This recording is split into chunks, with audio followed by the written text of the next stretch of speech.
So if your trunk isn't shutting right and it has a gap like that, or if it's leaking water, if you can see inside the trunk, see, that's what it looked like. I could see the whole way into the trunk. It was leaking water. The trunk was getting wet right here. If that's the case, then what you have to do is remove this plastic panel here, take that latch and slot the holes to make, if the holes look normally like this, you're going to slot the hole this direction to make them look like this, longer. And what that's going to allow you to do is shift that latch downward like this. You want the latch to go downward, hole has to come upward. And what that's going to do is that's going to suck the latch tighter to the bottom of the trunk. And your gaps on the side are adjusted by these. You'll need to put some channel locks. Be careful if it's like, you know, a really nice car, not to scratch the paint.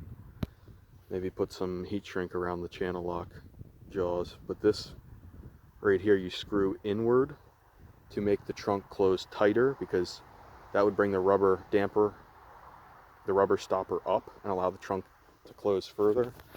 Because you put the latch lower, it's going to close lower in general.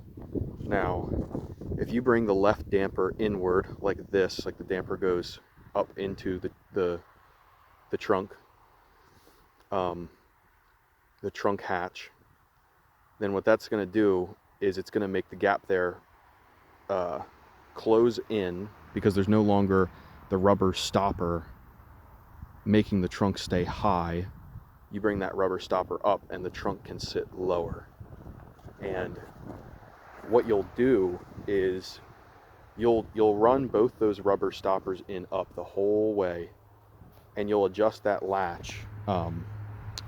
You'll close the trunk seat with the rubber stoppers the whole way up, see how tight it closes, or take the rubber stoppers out.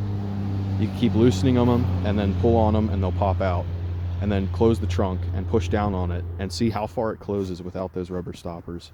If this trunk does not get below flush without the rubber stoppers, then your problem is the trunk latch needs to be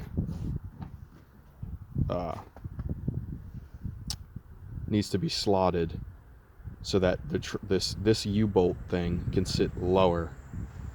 That will suck the trunk closed. And then your side to side like this, if one side's high, the side that's high, you just run that stopper in and make the latch lower until that side gets sucked down. Because this trunk can be crooked like this, but whenever you shut it, the latch in the middle combined with the stoppers on the top determine how flat it shuts and also how deep it shuts. So if you just do those rubber stoppers, it'll shut flat and it'll shut flush. This is how good I could get it. That's just about perfect if you ask me. This side's even better.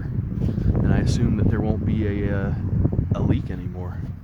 And I mean, it was bad. I could fit my whole finger in the gap before, and I don't know why it was like that. There's no reason for it to be like that. It's so easy to adjust.